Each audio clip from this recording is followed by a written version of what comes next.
What's going on, my good people? Mike Hidalgo here. Thank you for joining us on another FCP Euro DIY. Today, we're servicing DCT transmissions.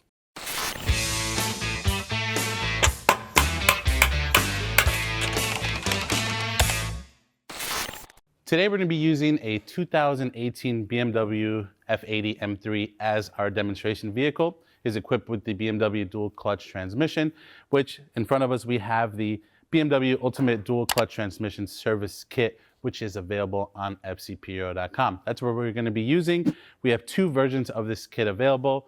We have the kit that has the standard OE replacement plastic pan, which, if you know BMWs and their plastic valve covers and anything with a seal in plastic, they don't typically tend to last very long. So with that, we have created a second kit, which includes all the same accoutrements, the fluid, everything, except it has a fall line billet aluminum upgraded pan, a little bit more fluid capacity, which features a Viton seal, which is going to last the lifetime of the vehicle, meaning you don't have to worry about swapping out a gasket every 50,000 miles when you should be servicing that DCT of yours. The kit includes the pan. You have 7 liters of the dual clutch transmission fluid, all the hardware to secure the pan, new drain plug, fill plug, as well as the suction filter and the pressure filter. Everything you need to service your dual clutch transmission. This is going to apply to pretty much any DCT vehicle from 2006 all the way to 2018. That's to mention, but not to leave out, your 135s from 09 to 13, your E9X platforms from 2008 to 2013, your 08 to 16 E89s. We also have the 2012 to 2018 F80s, 2013 to 2019 F82, F83. We also have the 06 to 13 E9X M3s, and we also have your F10s from 2006 to 2016, as well as your F06, F12, and F13 from 11 all the way to 18. If you drive a BMW with a DCT transmission, then this DIY is going to be for you. There are 4 versions of the DCT, 2 different ones for the Slant 6 models, and then 2 different ones for the V8 models. They have the same input spline shafts, pans, filters, and even weigh the same, about 175 pounds. The only thing that really changes is the bolt pattern on either end of the transmission. So with that, let's take a look at some of the tools you're going to need for this DIY. For this job, we have a couple basic tools. We have a 3/8 drive torque wrench, as well as a ratchet, 1/4-inch ratchet, and some extensions to go along. Fall line includes a 3/16 Allen if you are going to be installing that pan. That helps with the plugs on the side of the pan. If you're going to be using that pan as well, you're going to need to transfer over the magnet from the plastic pan that you're going to be removing. That's going to require a T25. For those of you using the OE pan, the new one comes with a new magnet. No need to transfer that. Moving on from there, you're going to need a T30, an 8mm hex, a 10mm hex, as well as a 6mm hex, an 8mm socket, and a 10mm socket. Because the space is a bit tight where the fill plug is between the transmission and the tunnel, I recommend CTA's stubby set. This is CTA 5057. We're going to be using the 8mm hex out of that. You use a 12mm wrench to run those two together. That's going to help us remove and install that fill plug today. We also have some plastic trim removal tools. This one has a bit of a fork in it. That's going to help us move the pressure side cover of the pressure filter. We have some snap ring pliers, a paint pen.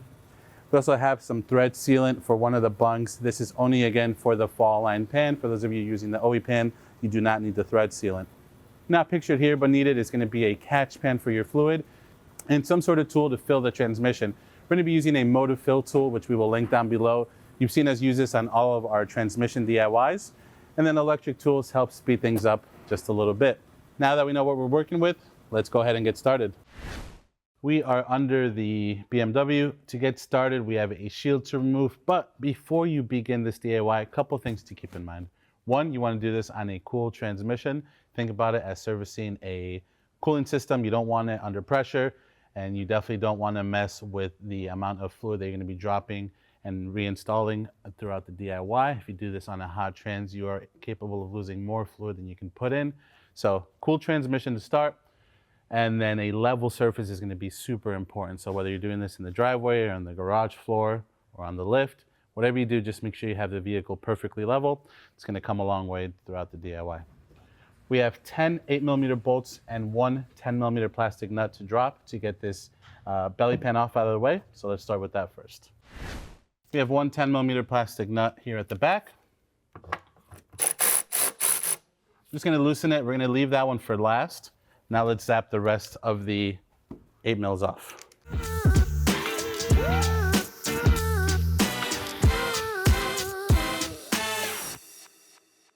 All right, with the shield off, we have a perfect view of our pan. We can see the fill plug over on the side, drain plug up front. We have a small shield that we need to undo and just push out of the way. Slight bend isn't gonna hurt anything, but really, we just need to drop it down a bit so that we can pull the pan out and swing it over.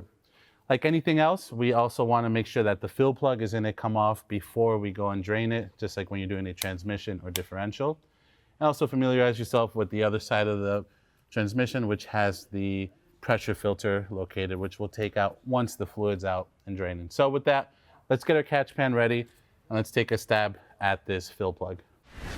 We have our drain pan situated underneath, just in case any fluid comes out of the fill plug.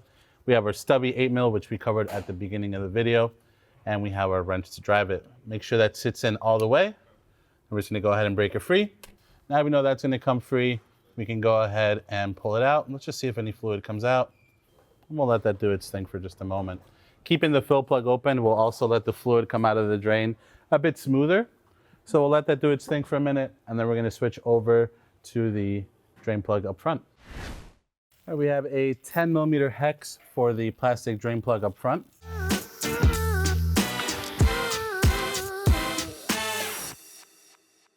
So this car was still fairly low mileage. We were at about almost 30,000 miles. You can see the color on it is not the super light clear gold, but it's not really that contaminated yet. Another 20,000 miles and then it would have been due for a service.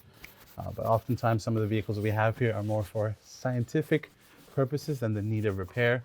Oftentimes though, they usually need to be fixed. But for today's purposes, this will be a great candidate. We're gonna let that do its thing for a minute or so. Then we're gonna throw the plug back on and we'll work on removing the hardware around the pan. At this point, we have drained enough. We're gonna go ahead and just throw the old fill plug back in. Just keep in mind, if you wait for this to finish fully dripping, you'll be here forever. Once we take this pan off, it's gonna continue dripping. So we just want the bulk of the oil to come out and then we'll be good to rock. All right, we have a 10mm on the passenger side of the transmission to zap out. That's just part of the heat shield that protects the pan and the transmission. All right, we can set this baby to the side. We're gonna put it together with our shield hardware. You don't need to do too much to it. Just a little push down like that is all it needs. Now let's get ready to remove all the pan hardware. Again, catch pan still under here. We have a total of 14 T30s to zap out.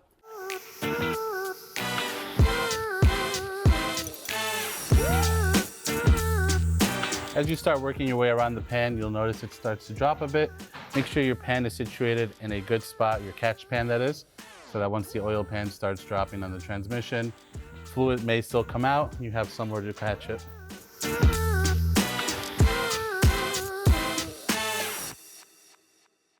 Since we're going to be upgrading to the fall line transmission oil pan, we are going to be recovering the magnet off of this old pan.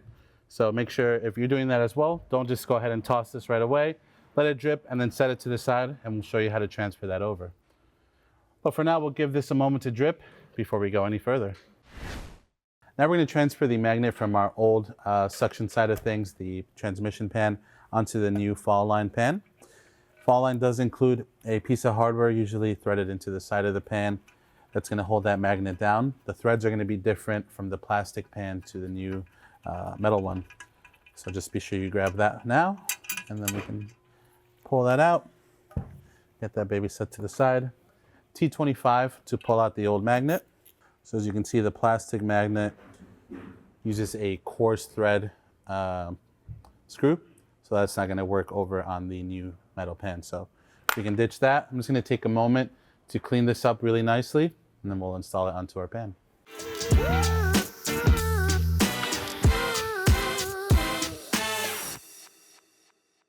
That looks beautiful. We're going to go ahead and set that in. Now we'll take our new bolt provided by Fall Line, switch over to a T30 for that new bolt.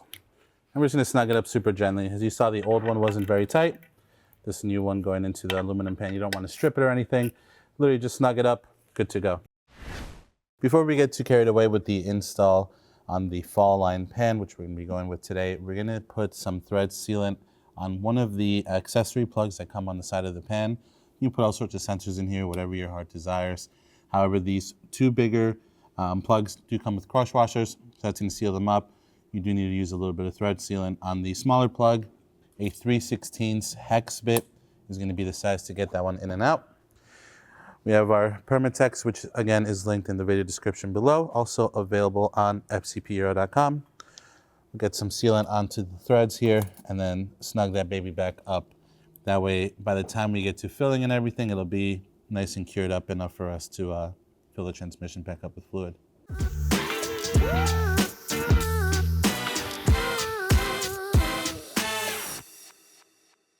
All right, we're gonna let this sit over to the side.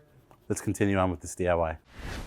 Next, we're gonna remove the suction jet pump that is held in by one 6mm hex bolt. So let's get that baby out. Just be mindful as you pull the pump out and the filter, there's still gonna be fluid trapped behind there.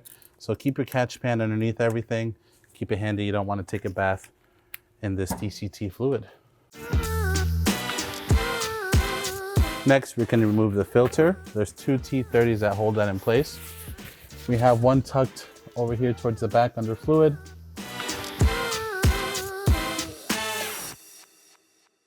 All right, same thing. There's an O-ring holding this baby in. Let's work down slowly. At this point, we have removed one of the two filters on this DCT. We're gonna let this drip down here. Let's get the pressure side filter taken care of next. We'll get that old one out, get the new one in, and then we'll work our way backwards from there. We have a snap ring here that we're gonna remove first. Our kit includes a new one, so feel free to discard this one. Snap ring pliers, boom. All right, let's get this baby loose.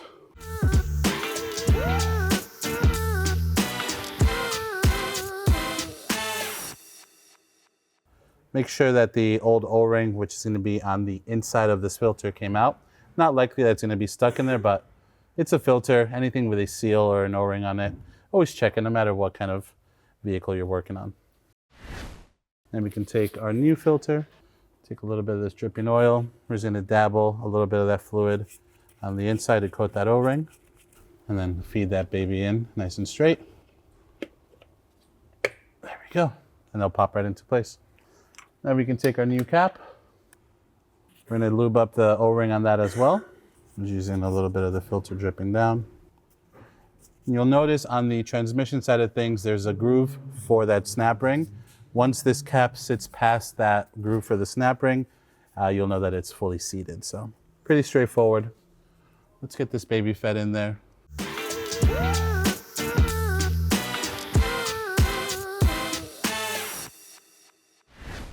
Just put a little beef on it, give it a twist as you're pushing it in, and it'll sink right in, baby. No problem. All right, let's grab our new snap ring. There we go. With that side buttoned up, let's get the suction filter fitted, then the suction jet pump, and we'll get one step closer to putting our pan back on. All right, we have our new filter, just like we did with the cap on the upper one and the O-ring on the pressure side. Lube up the O-ring with a little bit of DCT gold before you feed it in. Make sure that goes nicely up there. You can line up the T30s as well once we get them in place. Now we're gonna line this baby up, get it kind of in place, and focusing our pressure by where the O-ring is. All right, we're gonna get this T30 started by hand. We're just gonna snug it up by finger strength. Now let's do the other T30 closer to the driver's side by the O-ring on that filter. Now, these two T30s do have two different torque specs. The most forward one on the driver's side of things, up by where the O-ring sits on our filter, is gonna be torqued to 8 Newton meters. And then the rearward T30 gets torqued to 5 Newton meters. Don't ask me why, that's just what BMW recommends. So this one will be torqued to 8 Newton meters first. Let's set up our torque wrench.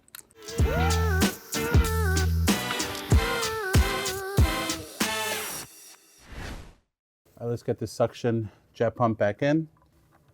We're lining up not only the large O-ring, but this little tube as well. Both have a home in the transmission. There we go.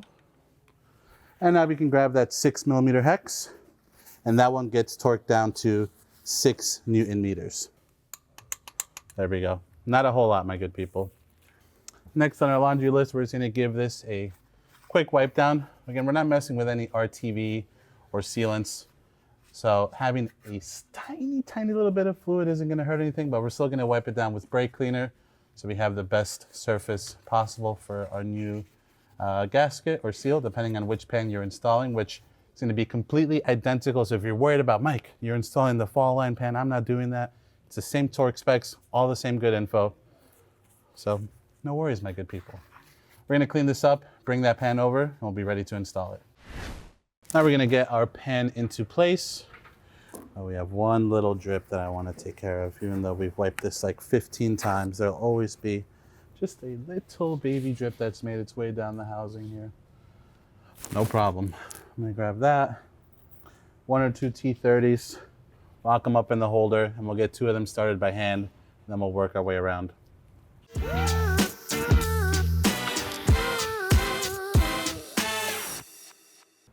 All right, we're gonna feed the rest of the T30s in by hand. There's a special sequence that you need to follow when you tighten down the filter on the transmission. This more greatly applies to the plastic unit, but we're still gonna do the same thing with this aluminum one, just so you know how to follow that. And we're gonna keep everything to spec. Again, the process is gonna be the same for both. So let me get these started, and we'll catch up in just a moment.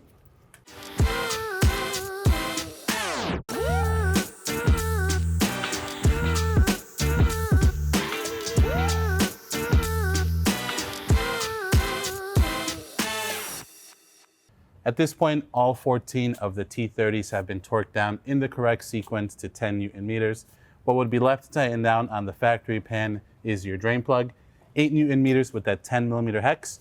The fall line uses a 3/16 drive for the drain plug and the plugs on the side. They're kind enough to include the Allen needed for that as well.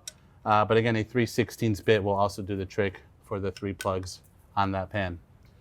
With that situated, let's get our 10mm and get that shield snugged back up. And we're gonna snug that one down to 8 Newton meters, just like the rest of the auxiliary hardware. Doesn't need to be that tight. It's really just holding in that shield. So just snugging it up gently will do the trick as well. There we go. Okay, now comes the fun part, the part we've all been waiting for, filling this baby up. Our fill plug is still out. There is a procedure that we need to follow that we're gonna go through, but basically we're gonna fill it up until it starts to spill. Then we're gonna turn on the car. We're gonna show you how to measure the temp of the transmission. There's a procedure on how to run it for about a minute, and then we'll top it off the rest of the way. Before we get to filling, I wanna show you what the old fluid, which again, this is a sub 30,000 mile car, looks like compared to the new Liqui Moly DCT fluid that we're gonna be filling it with. So that should be a fun comparison. Let's do that now. So just to drive home why it's so important to service your DCT on time, I went back in the car to check the exact mileage. It just rolled over 20,000 miles. Take a look at that 20,000 mile fluid versus the fresh Liqui Moly goodness that we're gonna be filling it up with. So makes a huge difference. Now picture this at 50, 75, or even 100,000 miles without service. Definitely not gonna be doing any good deeds to that transmission. So stay on top of that service. But for that, let's go ahead and fill this baby up. Now we're gonna do the cold fill portion of this DIY. I'm gonna get our hose situated in our transmission fill hole. It's kind of a tight hole, so a small straw like this is gonna make, or a small hose like this is gonna make it a lot easier to work with. We have our Motiv fill tool pressurized, a couple pumps, and then we're just gonna go ahead and fill until it starts to drip out of the fill hole. So we'll try to get as much fluid into the sump while it's cold as we can.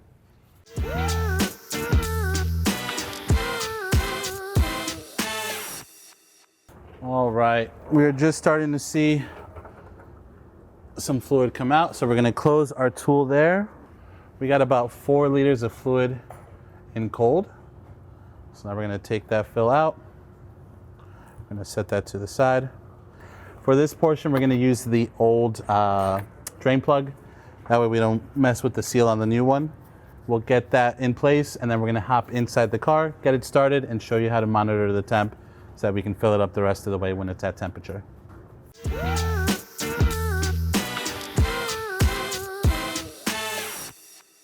We're just gonna very, very gently snug it up. It's gonna be coming right out in just a moment. We just don't want it leaking all over the place while we're getting up to temp. All right, my good people, at this point, we're gonna commence the warm-up fill procedure or at temp fill procedure for the DCT. At this point, having a second set of hands is super helpful. However, if you're doing this job in the garage floor or the driveway, then you can do it on your own, just hopping in and out of the car. Because we're on the lift and we're gonna send my good friend JR back up in the air, it's gonna be a little bit hard to climb in and out. So the goal here is to monitor the temperature of the transmission, get it up to 32 degrees Celsius, and our fill range here is going to be between 32 degrees and 40 degrees. So once we hit 32, Jared's going to be monitoring that on the Autel. We can start filling and topping off our sump. So with that, we have the Autel. Pretty straightforward. We're just going to find BMW on here and select the car, and then I'll show you how to get to the temperature reading. I'm going to hit automatic selection just for the VIN reading. If you've used one of these before, it's pretty standard. Basically, we just want to get to the transmission ECU so we can monitor the temperatures, and then that's where we're going to want to be. So we're going to hit yes, yes, yes. It knows what kind of car we're working with. Just going to scan it. The ignition is on, just to be clear at this point. We just haven't fired up the engine just yet. Now, for those of you that don't have an Autel, and perhaps you still need to do this fill, the procedure for this is to run the vehicle at 2,000 RPM for 1 minute. After that 1 minute, the temp should be about 32 degrees Celsius on the transmission. Then you can do your fill. So you can use that as a rough caliber of how to fill without a monitoring tool to read that temperature. But if you can get your hands on one of these or borrow one from somebody, that's going to be probably the best way to do this. All right, once we have the vehicle selected, we're going to go to diagnostics, control unit. We're going to go to drive, TKG, twin clutch gearbox. Then there's going to be a tab for ECU information or live data. You can click on live data. And then it's going to give us temperatures. Go ahead and click on that. And here's going to be the temperature control unit. We're at 25 degrees Celsius. So now Jared's going to go ahead and start the car.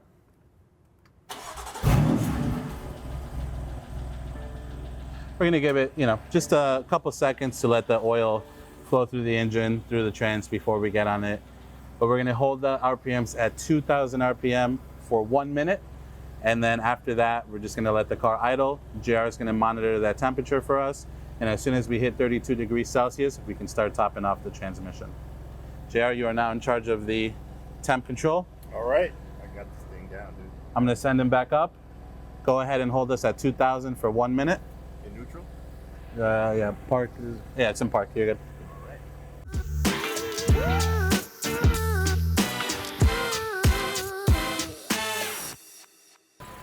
All right, we just hit 34 degrees Celsius. I gave myself 2 more, so I have a feeling that as we add new fluid, it's going to cool down the transmission a little bit. If we drop below 32, GR is going to give me a heads up. We're going to hold off, and then we'll continue filling once it gets above it. So for now, we'll grab our 8mm hex. Now again, there's still a chance that fluid can come out of here, so just be mindful, especially now that it's getting warmed up. Okay, nothing's coming out, which is always a good sign, which means we need to add a little bit more. And we're only about 4 liters in.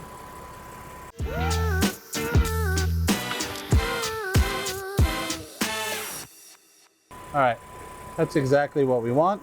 We're gonna get our fill tube out of here, close that baby off. We're gonna get our new fill plug, get that started by hand. Our new 8mm hex plug gets torqued down to 25 Newton meters. Because it's a bit challenging to get a torque wrench in here, and it is still just a fill plug. We're just gonna snug it down nice and gently.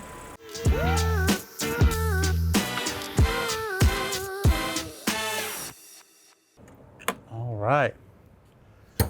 And with that, that is going to be a nice and full DTC. So you can see the fluid started running out of it pretty quickly. That means it was not taken anymore. We put almost all 7 liters in of the Liqui Moly DCT fluid that we had in our kit. I'm gonna pour what's left back into the container that I saved, just so we can see exactly how much we had left over. So for those of you that are worried about maybe not having enough fluid, there's certainly enough in the kit. The only thing you have to account for is how much you're letting run out during your cold fill. If you're doing the cold fill and you're just letting it spill and spill and spill, then you're using up some of that fill fluid, which is, if you notice, we did it pretty quickly and we locked it up pretty quickly, so we didn't let it just keep running out of our tool. Same thing once we hit the fill at temp, I went ahead and locked up my tool fairly quickly just so I can have an accurate reading of how much fluid is actually left. So again, 25 Newton meters for that fill plug. We're gonna go ahead and just leave it nice and snugged up. We'll mark it with the paint pen. Let me clean it up, get these tools out of the way, then we'll get our shield back on and wrap up this DIY. All right, my good people, for those of you wondering how much fluid we had left over from the initial 7 liters, I have just over 400 milliliters left in the pump motive filter that we were using. Plus, if I had to guess, another 70 to 90 that spilled out from doing the cold fill and the at temp fill. So still well under the 7 liters, and that's again with the upgraded fall line pan, which has a little bit greater capacity than the stock OE pan. So for those going with the stock OE pan, you'll probably have a little bit more fluid left over. Now, that's not to say that if this is your first time doing a transmission service, or perhaps you're working alone, consider grabbing another liter in case you spill a little bit more than you planned to originally. That way you're safe to go. And secondly, for those of you doing this job without monitoring the temperature, for what it's worth, running the car at 2,000 RPM for 1 minute was nowhere near enough time to get the vehicle up to 32 degrees Celsius in the sump. So just keep that in mind. It's not a great reference. I know we talked about it at the beginning. We obviously tested it out as we were doing this DIY, and that was not enough time. We were actually up there for about another 6 or 7 minutes at idle after the initial 1 minute. Let's go ahead and get the shield back on. We're just gonna tuck the front portion underneath the stiffening plate in first. Get this baby up into place. And I'm gonna grab that plastic 10 millimeter nut, get that one started in the back to hold everything up. And I'm gonna switch over to the 8 mil and just zap in the rest using the electric ratchet. Again, being super gentle, especially with the ones by the exhaust. Those body clips that hold it in are plastic.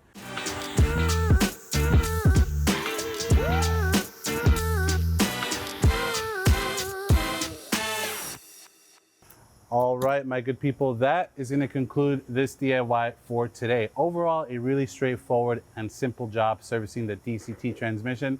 So if you were a little bit worried or scared about doing it, it's truly easy. The most important thing is just monitoring the fluid temperature so that you can fill it appropriately, and you're going to be good to go. If you like this video, please be sure to give it a thumbs up. If you have any questions or comments on what we did today, please leave those in the comment section below. And if you like this DIY and you want to see more like them, please consider subscribing. We make new ones all the time. As always, thank you so much for watching. Catch you in the next one.